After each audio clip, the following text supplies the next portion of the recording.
Hey guys, hope everybody's having a fantastic day, whether you're watching this in the morning, in the afternoon, or in the evening. I am glad you're here.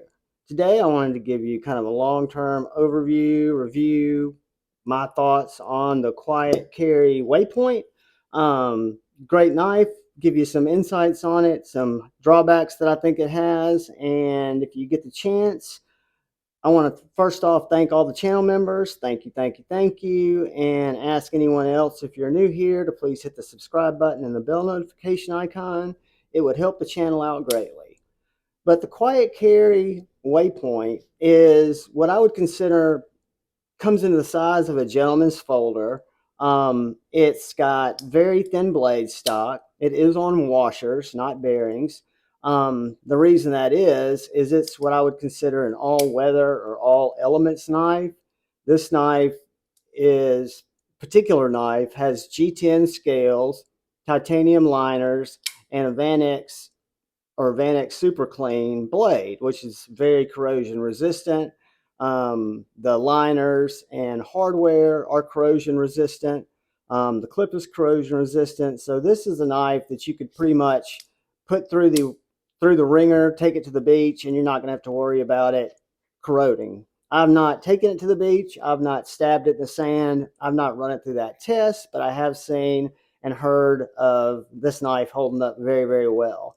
But the way it functions as a knife and how it makes me feel is it's a not very nice knife, but I feel just a little meh. I mean, there's some sentimental reasons that this knife is very important to me, but one of the drawbacks that I immediately notice, and if I'm going to use this knife hard, my finger is kind of forced into where this liner lock access is. So where that deployment hole is, even though it's a very neutral handle, it's kind of hard to overcome that choil, or that little, what I call a choil. That's where your finger goes, and it's pretty sharp. So I don't know how that would work on the long haul, but in terms of using this knife to, use it like I use an EDC knife, it would absolutely function. I'm not super crazy about the action. It's just a me thing, and again, that's very subjective. I don't want that to slow anybody down because this knife flies out. I think I can reverse finger flick it. I don't quite get enough room to get where I've got this front side is kind of milled down. You don't have the same angle on the back side, so you see you've got a little bit more room there between the stud and where you put your thumb, as you have where you would get your middle finger for that reverse flick. I can probably flick it with the top of my nail because the detent's done very well, but I can't. So I can't reverse flick it. For me, that's a very subjective negative. But on a very positive side, this knife is absolutely up to the all-weather challenge. It is very slicey. This Vanax Super Clean that I've not had to sharpen yet has held up very well. I haven't processed a ton of cardboard with it, but I have cut with it. I have cut paper with it. I have cut wood with it, and it still seems to be cutting fine. That was a cutter error there, and you'll see a lot of those if you watch my videos. But anyway, it's very sharp. It's very slicey. It's very, I think, capable knife. For that, I like it. It kind of reminds me of a knife that I think does it better. The Tactile Knife Company Rockwall. It's a little bit smaller, probably a half an inch. So yeah, it's not as big of a knife. But to me, this handle is so much more comfortable than the Waypoint's handle. And then again, that's objective. That's not subjective. I think anybody would agree with me. But you do have a longer blade and a more full-size knife with the Waypoint. And you can put your finger right here, but there's nothing that's going to keep you from going into the blade. So I think that choil's kind of necessary, that it feels a little better.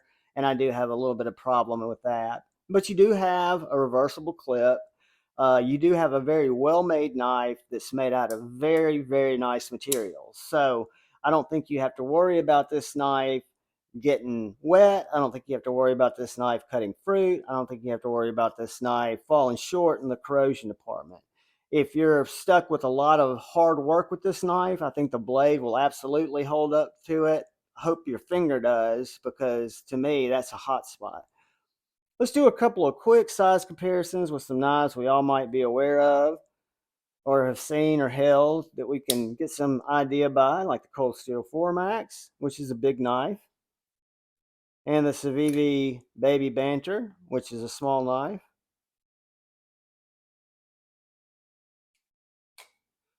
And let's look at it next to the Benchmade Bug Out.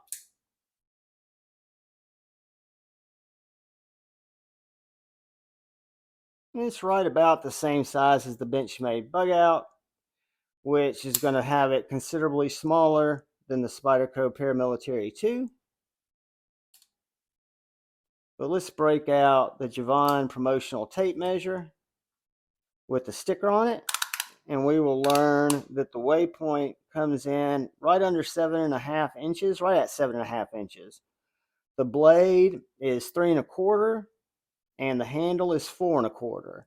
So unfortunately, that choil that I get sucked into is 3.5 inches. So from here to here is 3.5 inches, and I just don't know where else really comfortably to put my hand. I can use that as a trigger, but it seems a little close to the blade for comfort. Now this does have very, very thin blade stock. So the blade stock is 0.0855, and the handle is going to come in at 0.41.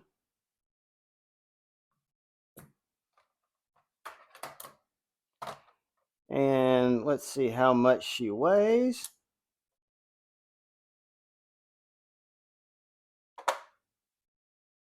So it only comes in at 2.8 ounces. So that's for a 3 1/4 inch blade. That comes in very, very lean for its size. And again, it does with that wire clip and that very smooth but yet textured G10. It carries very well. The only negative is this weird sharp underside, and I don't know why I feel it so much. It could be a Javon thing. Again, it's I think you can definitely feel it, but it's not a huge negative. I mean, if you can get past a little discomfort, I felt better ergos. Let's put it that way. I feel better ergos on this knife. That's just me though, and that's the Rockwall. That's a little bit smaller, but really in my mind fills the same void, kind of a gentleman's folder. That's pretty well up for the task. So guys, that is the Quiet Carry Waypoint in Vanax SuperClean. Really nice stonewash blade, nice little hollow grind, really slicey. You guys saw that. And this particular variant is G10, but they do make this in a full tie version. And then you've got this steel liner lock, titanium scales, just really, really well done. And I don't know what the liner lock and scales are. Take a look in the description, because I'll have that printed out. It'll be in the description. I think they're titanium. I think I just said that they were steel. So anyway, it'll be in the description, but I think they're tie, because this is a corrosion resistant knife. But guys, thank you, thank you, thank you for stopping by and watching the video. If you guys are so inclined, give me a follow over on Instagram, jevans_knife_addict_life. And thank you to all my channel members. Without you guys, it wouldn't be nearly as much fun. And look out for the guy or gal to your left. Please look out for the guy or gal to your right. Please look out for each other. Go forward with love in your heart. Choose to bait, not hate. I love y'all. Peace.